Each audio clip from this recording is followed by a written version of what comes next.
Ladies and gentlemen, good day and welcome to the Q4 and FY23 earnings conference call of BLS International Services Limited. This conference call may contain forward-looking statements about the company, which are based on the beliefs, opinions, and expectation of the company as on date of this call. These statements are not the guarantee of future performance and involve risks and uncertainties that are difficult to predict. As a reminder, all participant lines will be in the listen-only mode, and there will be an opportunity for you to ask questions after the presentation concludes.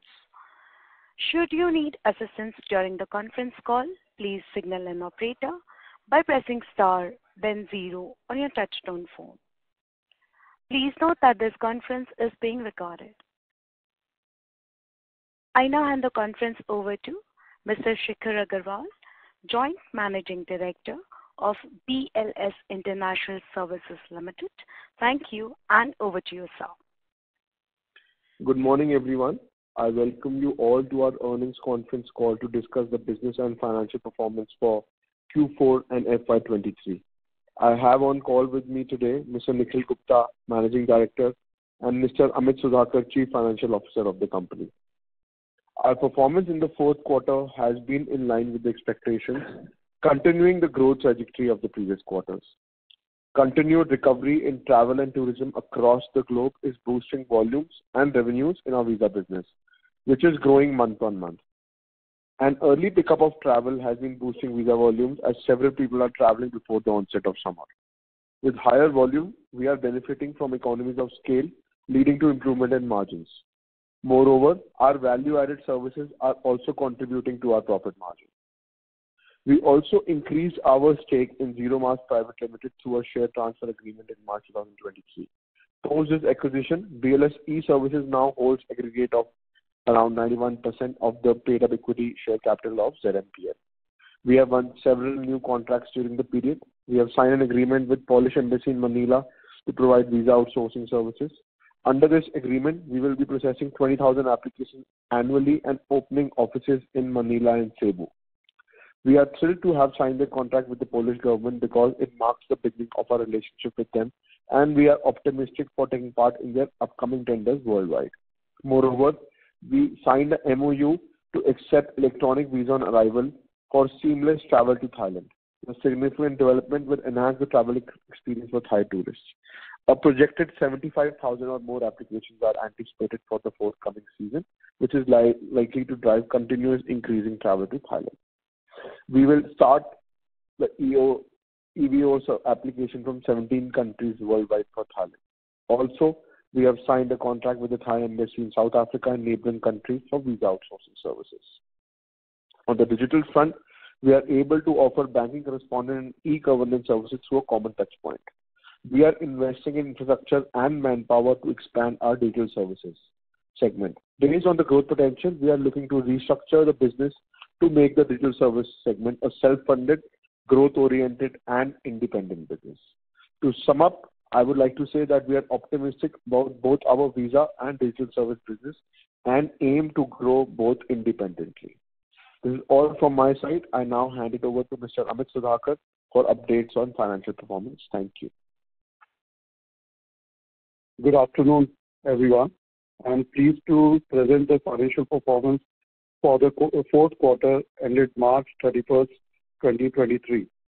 In Q4 FY23, we achieved a revenue of 449 crores, reflecting an impressive 76% YOY increase and 2.45% quarter-to-quarter growth. This growth was primarily driven by the robust recovery of visa volumes, bolstered by the digital service business. We have witnessed a surge in travel with early onset of summer, which boosted our visa business. I am pleased to inform you that we are currently experiencing positive momentum across all our businesses and hold a strong sense of optimism for sustained growth in the coming quarters. During the quarter, our EBITDA stood at 67 crores compared to 35 crores in the corresponding quarter last year and 66 crore in Q3 FY23. The EBITDA margins for the quarter stood at 14.83%, an increase of 103 basis points compared to corresponding quarter last year. We are able to offset the impact of higher employee costs by implementing cost optimization and managing higher volumes, thereby benefiting the EBITDA margin for the quarter.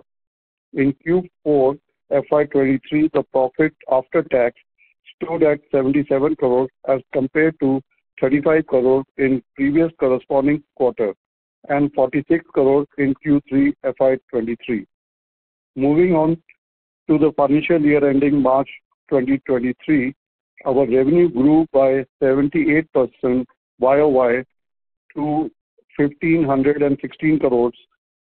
Our EBITDA stood at 221 crores, growing 107% YOY, while our EBITDA margin improved by 200 basis points to 14.58%.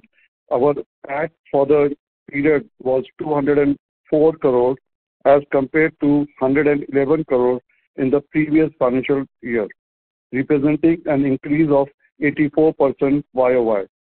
Lastly, the board has recommended a dividend of 25 paisa per share on the expanded equity capital for the current year FY22-23, subject to shareholders' approval.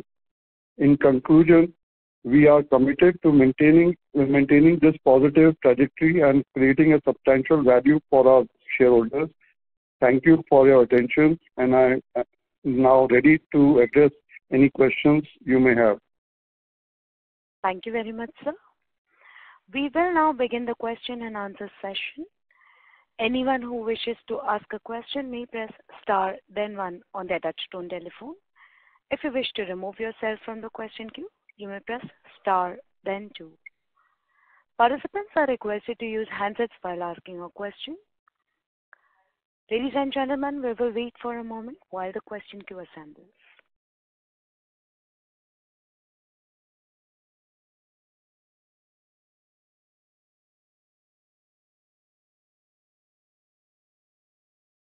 We have the first question from the line of Ravi Naredi from Naredi Investment. Please go ahead. Thank you very much to give me this opportunity to ask the question. Sir, in March quarter, digital services gave good profit, almost 40%, while visa services 15%. So that trend continue in future too?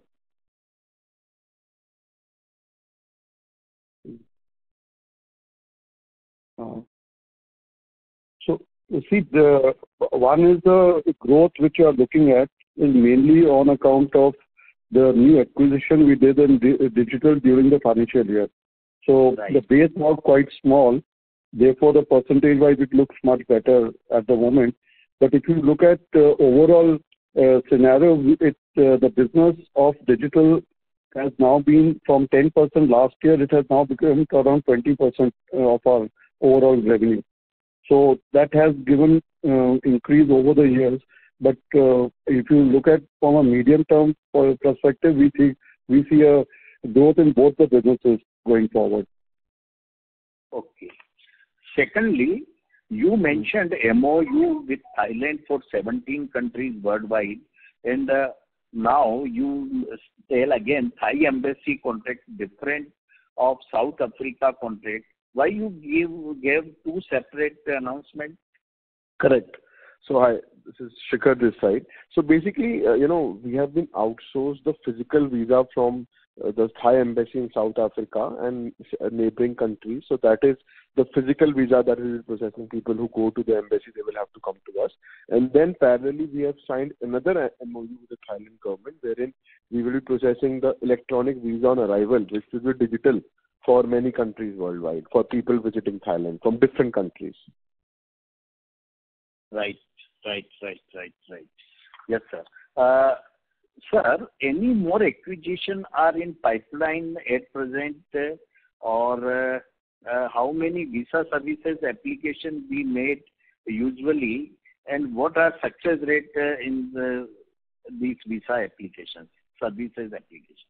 These are Yeah. So we did around 78 million applications as of 31st March 2023. And last year we processed around 16 million applications.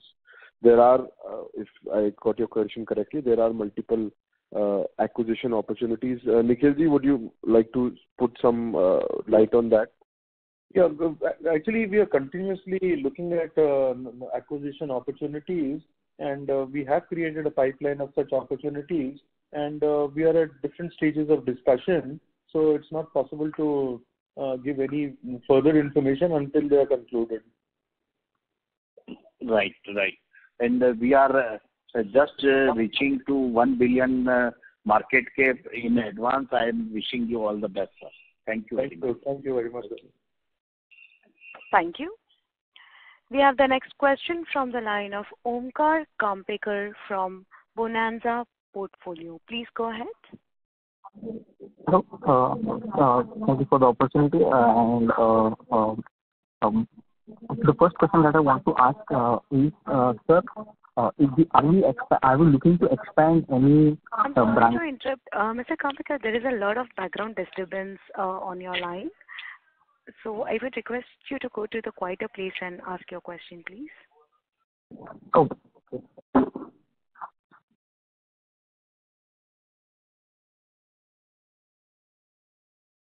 Hello.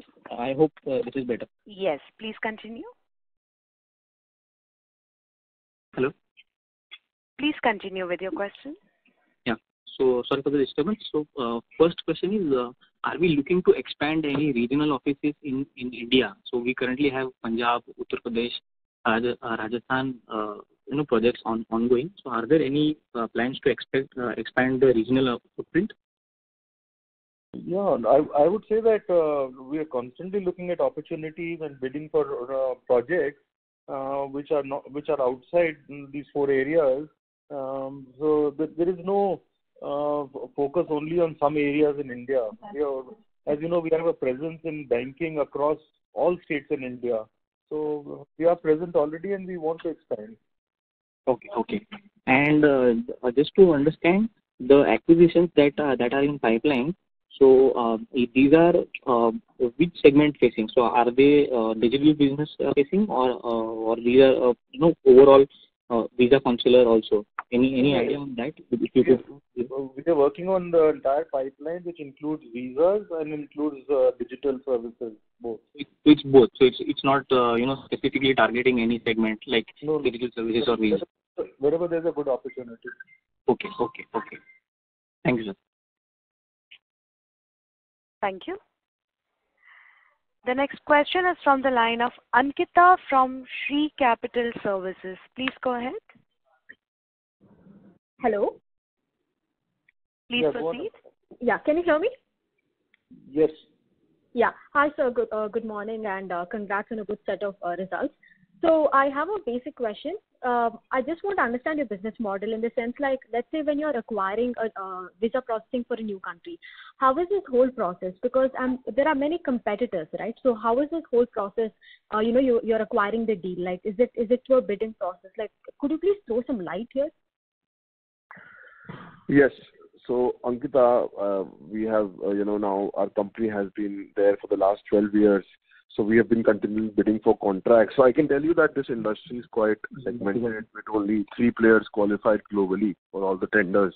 So we being the only Indian company, there is a tender, any government tender. If you qualify, you have to bid for it. And the model is that you don't collect money from the government, and you collect upfront money, the tendered value that you win at. So that is how the model works, and we take care of all our expenses, everything from the revenue that we generate from that service charge plus value-added services. Okay, sir. Thank you. And my second question is, like, are we gaining market share? Because I think our biggest competitors in India at least is VFS. So how are we? Like, are we ahead? Could you just throw some light on that too?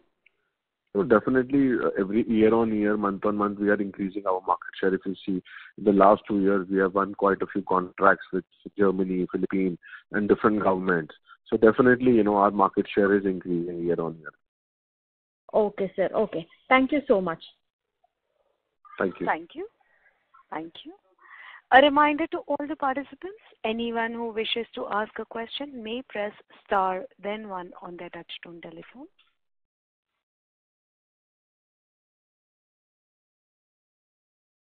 We have the next question from the line of Rahil Shah, an individual investor. Please go ahead. Hi. Hello. Good morning. Are you able to hear me? Yeah, we can. Yes, sir. I just want to ask, are you providing any revenue or margin outlook for FY24? So how do you feel about the business growing from here? Thank you. Sorry, I couldn't hear you. No. Amit is asking for revenue and margin outlook. So you go ahead, Amit, on that question. So, see, Rahul, you have seen this year, and if you see the last 2 years, our growth trajectory has been in the range of 50 to 70% growth. Yes, it was based on a COVID situation, but this growth we see getting now stabilized around these levels. Depending on as and when we get a new contract, it will go to a different level. But the current momentum is steady, and we think this will continue. Margin will obviously improve as the volumes will start picking up further. So, like Shikhar has talked about earlier, that a few geographic areas are still to get open, like China and others. Will improve the revenue as well as the EBITDA going forward. Okay. Did you say 50 to 70? That is 50-70% growth you've seen? See, last year we have done about 70 to 80% growth. Going forward, it may taper down to around 20 to 25% of the existing business. But with the opening of new geographies like China and others, may take it by another 10 to 15% higher. So that is the range which we expect. Okay. No problem. Thank you and all the best. Thank you. We have the next question from the line of Nitin Padmanabhan from Investec. Sorry, please go ahead. Yeah, hi. Good afternoon, Shikhar, Amit. Thanks for the opportunity. This quarter, the revenues were a little tepid, relatively. So the China and the Russia side of things were supposed to begin to at least contribute to revenue. Has it not come through this quarter, or it's just a timing difference and is expected to sort of come on a going forward basis?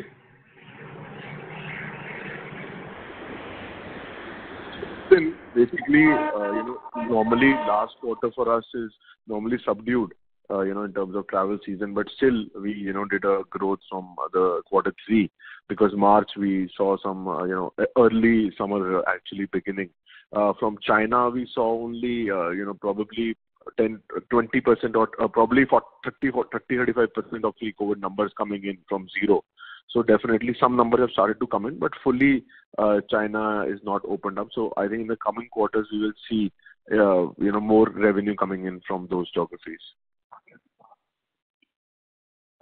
So the flow from Moscow for Spain, so that is opened up or that is yet to sort of open? Sorry, the flow from? Moscow for the Spanish contract. No, that is still the numbers are still very low because of the different issues that are happening globally. So definitely, those numbers are expected to grow. Okay. Any sense by when you think this will open up, or you think it's still difficult to sort of predict when it actually comes through? I think it's a political issue, more of a political issue between Europe and certain geographies. So I think demand is there, but I think as soon as direct flights start from Moscow to different European countries and more travel is allowed, definitely people are willing to travel. So I think we are ready with our capacity as soon as the government, starts sending more people or allowing more people. So definitely numbers will increase. But we don't have any specific timeline. But we expect within a year's time, definitely things from Russia to get back to normal. And China has already started to become, numbers have started to grow month on month. Sure, fair enough. And on the digital services business, I think we added West Bengal during the quarter from a revenue perspective? So, the Karnataka was added during the quarter. And West Bengal both. No, West Bengal also was added during the quarter. Right. So when we look at both of them, the 5% sequential growth that we are seeing, would it mean that the zero mark side of or the banking correspondent side of the business was relatively flat during the quarter? Nikhil, can you take this call? Question? Sure. So this March quarter, the March quarter has been there is growth, but not the kind of growth that we would have expected. We think that the coming quarter is looking much better for the banking correspondents. Okay. And what's driving that confidence at this point in time, at least from a business perspective, something for us? Two things have happened. One is that we've got more allocation of new areas and new customer service points. We've also got a few more banks which we are working with, and that will help us to increase the volumes. In addition, we find that the economy also is showing some signs of improvement where the numbers pick up even in banking side. Okay, sure, fair enough. And if possible, what was the accretion from West Bengal and Karnataka this quarter, if it's possible? Minimal, Amit, very little. I don't have at the moment with me, but I will come back to you with that number. Sure, fair enough. Thank you so much and all the best. Thank you. Participants who wishes to ask a question may press star then one on their touchtone phone. The next question is from the line of Pramod R, an individual investor. Please go ahead. Hello, thank you for the opportunity. I'm sorry to interrupt. Sir, your volume is too low. Is it now audible? No, sir. Actually, it's very low. Can you please switch to your handset if you're using your hands-free? Is it audible now? Yes, sir. Please continue. Yeah, thank you. Thank you for the opportunity. Shikhar, could you please throw some light on the upcoming tenders as well as what is the expected CAGR growth for coming quarters? Thank you. Hi. See, as you know, in the last 1.5 years, we have won quite a few contracts with the likes of German government, Philippine government, Poland government, Estonia government, so which are, we are in the process of deploying a few. And now in the next few quarters, definitely there's an opportunity of more than $1 billion that we have talked about, and we're in the process of bidding and, in the different stages of different tenders. So definitely when those come in, there will be additional growth, as Amit had mentioned in the previous question.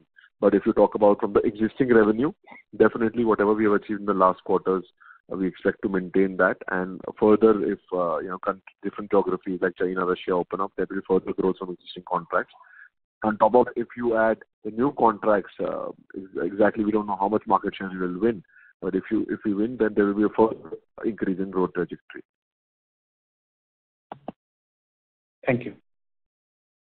All the best. Thank you.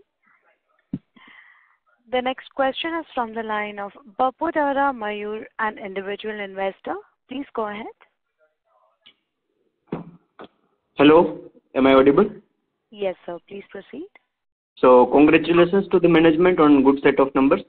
So, my question was regarding on earlier con calls, we stated that we want to bid for that last mile delivery services in e-commerce businesses. So, I want to understand the thinking process behind those decisions. Is it related businesses? Isn't it more crowded space? Shikhar, I'll answer that. Yes, please go ahead. Please. Yes, this is a business it's an extension of the banking business that we are doing, and the public sector banks alliance had floated an inquiry and a tender for bidding for the last mile delivery of cash. We see that as an opportunity and extension of our existing business, and as a result of it, we have bid for it. It's not yet finalized, the contract. We hope it will get done in this quarter. Okay, no, so I think I misunderstood that. Is it for last mile delivery for cash, or is it for e-commerce things like Flipkart and Amazon? No, this particular tender you are referring to was for cash. Okay. And is there any other things like last mile delivery for e-commerce products? We are doing some retail work also, which includes last mile delivery. We started that about 6 months ago, and that's still in its nascent stage, but it's progressing well. Okay. So how are the margins in those line of businesses? Is it same with our current business line? No, in these kind of, you'll understand that in trading and e-commerce, the margins are not in the same level, but there is no cash deployment, and we still get a reasonable return on this business. Okay, great. And my other question was regarding the increase in depreciation and amortization expenses related to earlier quarter. In quarter 3, it was around 3.5 crore, and it is jumped to 8 crore almost. So, are there any policy changes in our depreciation and amortization expense booking? No, there is no change in the depreciation and amortization policy. But what there was IT investment which we have done. On that, the depreciation has started now because the IT software got finalized and was in operational. We have started doing that, and there was an impairment in one of the assets which has been yearly to do the exercise of fair value of the assets. In that, there was an impairment on one asset of, and that was about 1.2 crores. In fact, it came in the quarter. Okay, so going forward, it will be around these numbers only, or it will reduce by that one-time item? This 1.2 will not come again, but the normal balance will be there as a depreciation. Okay, and okay, that's it from my side. Thank you. The next question is from the line of Sumit Chandwani from Earth Equity. Please go ahead. Yeah, hi. Good morning, team. So, a couple of questions. One, can you please explain these exceptional item which is there in the last quarter? It was an expense, and this time it appears to be an income. Both are related to, I think, these shares that were issued to the promoters in one of the subsidiaries. So, can you please explain these accounting entries? Yeah, let me do that, Sumit. Actually, what happened was that after due consideration and acting upon the feedback received from various stakeholders, the board unanimously decided to reduce the amount of sweat equity of BLS services given to the promoters. So, based on whatever feedback we got from all of you and other stakeholders, the sweat equity which was earlier allotted to the promoters was reduced substantially after approval of the board. And that's what you see in the accounting entry. So, this is a one-time, so the net effect is 2 crore 60 lakh for the year. Right. And this is it. So, or this will appear every year. What is? No. This is one time. This is one time. Okay, got it. All right. So, second question is on your segmental results. If you go to the segmental results, now the digital services showed a loss of 16 crores in the last quarter on about 75 crore turnover, and this time it is showing a profit of 31 crores. So, can you please explain the reasons? Sumit, this is because of this sweat equity impact only. Because this sweat equity was given in BLS e-services, which is part of the digital service. Oh, so that has impacted the profit in the last quarter actually. Last quarter. Got it. That's right. So the impact of that has been there. All right. Okay. Thank you very much.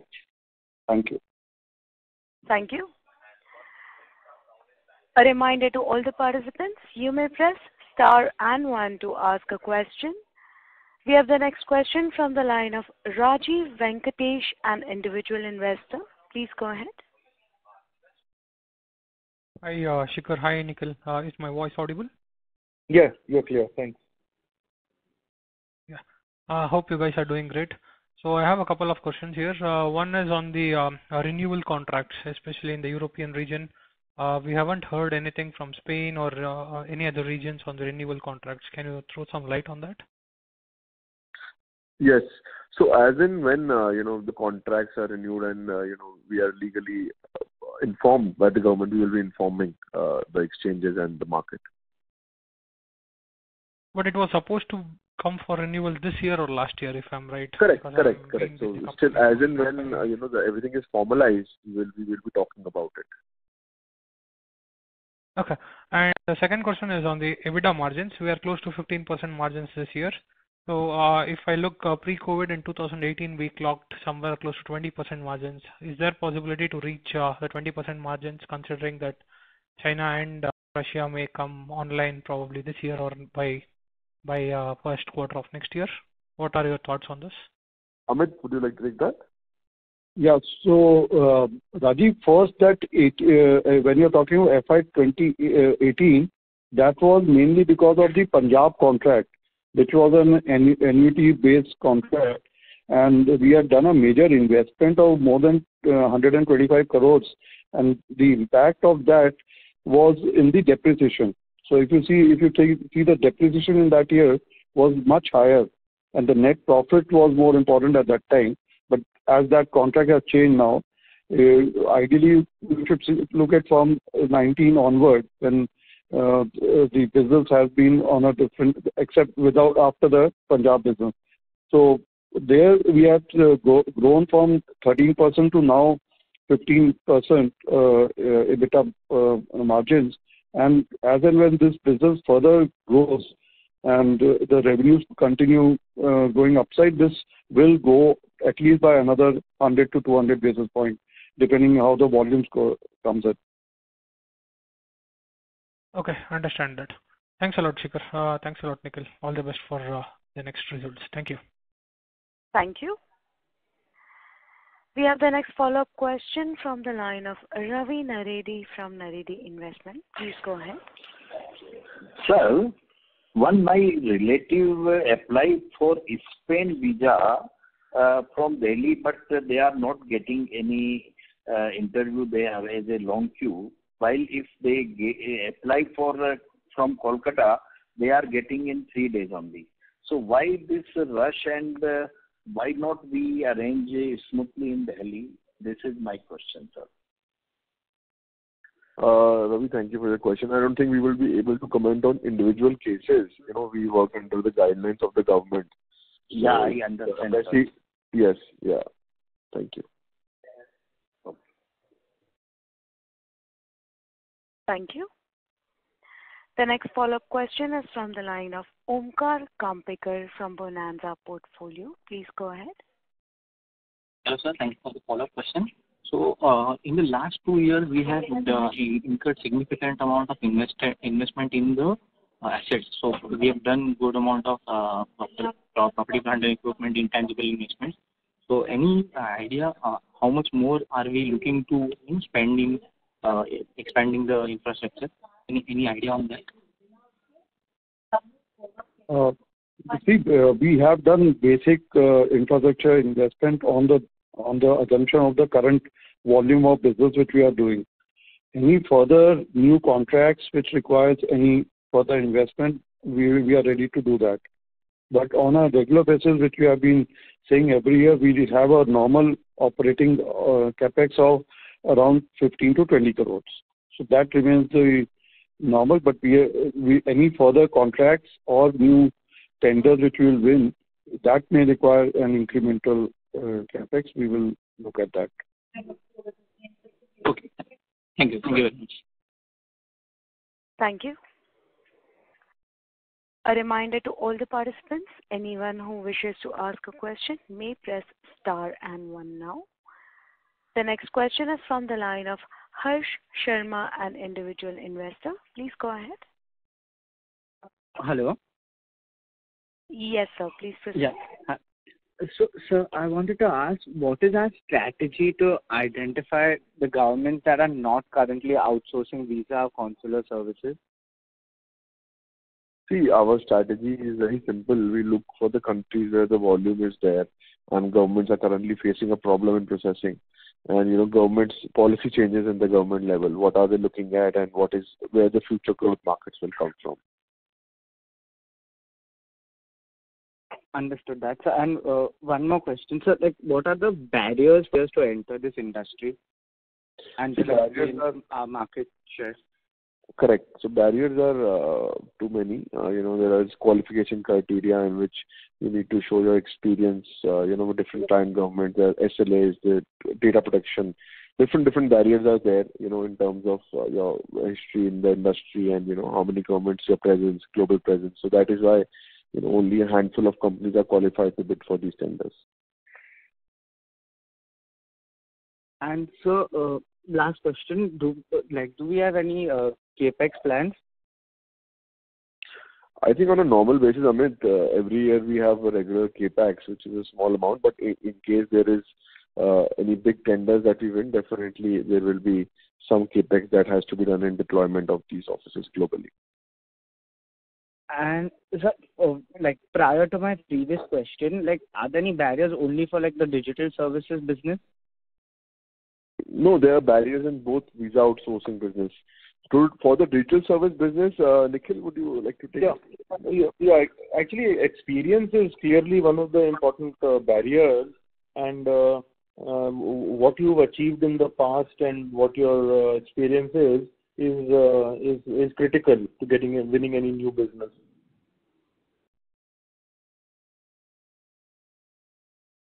Hello. Yes. Thank you so much, sir. Thank you. We have the next question from the line of John Matthew, an individual investor. Please go ahead. I hope I'm audible. Yes, sir. Please. Yes, we can. I believe we might have discussed this, but I'm going to ask anyway because, okay, so going ahead with the question, are we seeing any specific growth from a particular region when it comes to growth in our visa business? Yes, definitely. I think the particular reason is that definitely we've had an increase in revenue per application, wherein in the last couple of years the consumer demand pattern has changed. People are opting for more value-added services, more at-home services. So that is definitely one of the reasons. We've got certain increases in service charges during COVID, and there has been a different increase in consumer volume. Last 2 years, we've also won a few contracts that we've deployed. So there has been an additional revenue and profit generation from those contracts. So those are the couple of reasons from the visa business why there is an uptick in revenue and profitability. You having said that, how do you think is this growth rate sustainable?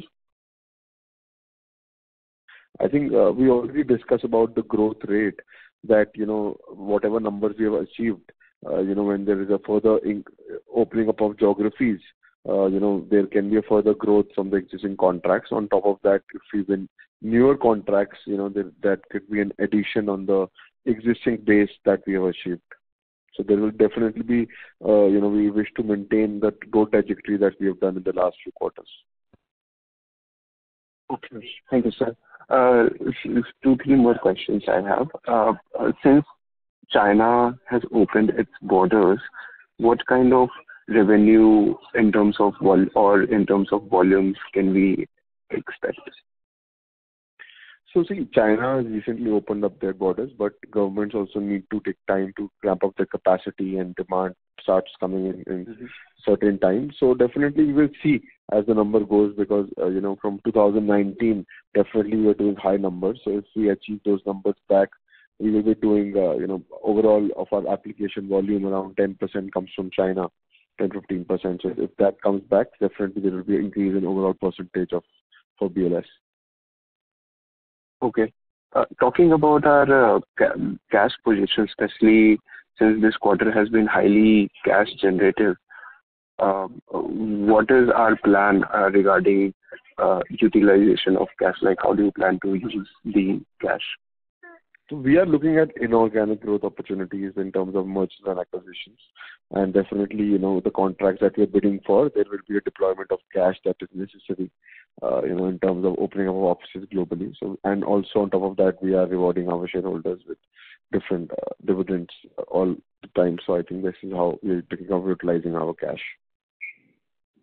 Okay. And last question, sir. What is our current working capital cycle? Ours is a negative working capital cycle, so we don't need money for the working capital. Mm-hmm. Except when we get new contracts. Okay. Okay. Thank you for all the insights, sir. It was helpful. Wish you the very best. Thank you. Thank you. Participants who wishes to ask a question may press star then one on their touchtone telephone. We have the next follow-up question from the line of Baputara Mayur, an individual investor. Please go ahead. So actually, I wanted to expand on the previous question regarding profit before tax of digital services. So you alluded that it was due to that subsidiary sweet equity changes, that last quarter it was minus 16 crore and this time it is 31 crore. So excluding all business related and unrelated to business changes, what is the amount that will sustain?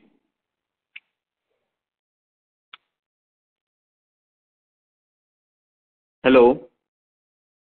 Amit, will you respond? Yeah, I can do that. So, see, basically, as we explained, I wanted to ask, what is the sustainable rate? EBITDA margin.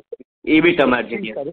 Currently, we are working on a 12 to 13% EBITDA margin business, and we see this can be sustained up to 14 to 15% once the volumes kick in this business. Oh, okay. And the next question is, we are targeting that unless we win new contracts in visa and consular services, our growth rate will be around 20-25%.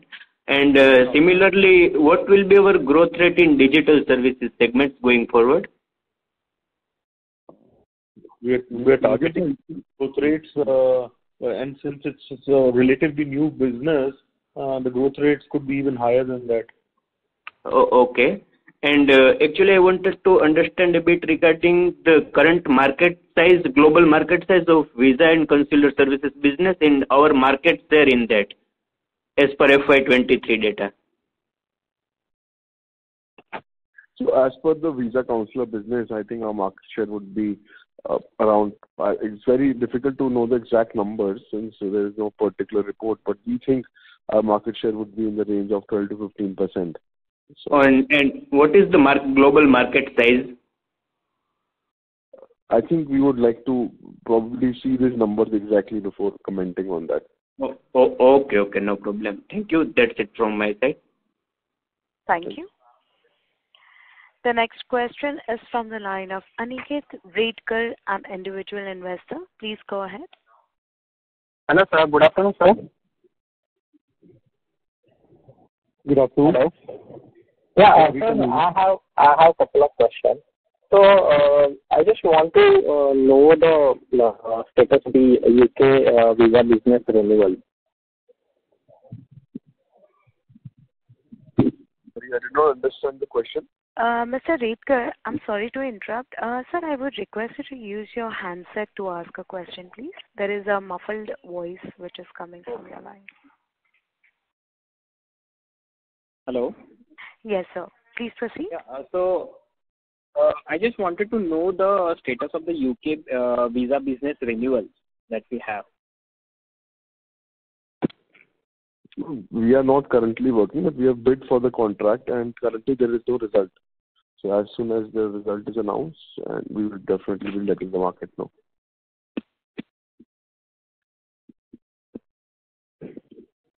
Okay. Okay. And sir, what is the reason behind this issue of the sweat equity in our subsidiary of BLS E-Services? Sorry, we didn't get the question. What was the question again? Sorry. What is the reason and rationale behind this issue of sweat equity in our subsidiary called BLS E-Services to the promoter? We've already explained that it was earlier issued, and based on the feedback that we received from all the stakeholders, the board has unanimously decided to reduce the amount substantially. So it's only a 2.5 crores amount remaining, and the reason why we had done it is because the promoters had brought the business to this stage, and they did not get any compensation for it. So we decided to issue sweat equity, which was non-cash. Okay. Got it. Thank you, sir. This is from my side. Thank you. Thank you. We have the next question from the line of Neha Jain, an individual investor. Please go ahead. Ladies and gentlemen, as the current participant was on hold, and as that was the last question for today, I would now like to hand the conference over to Mr. Shikhar Agarwal for closing comments. Over to you, sir.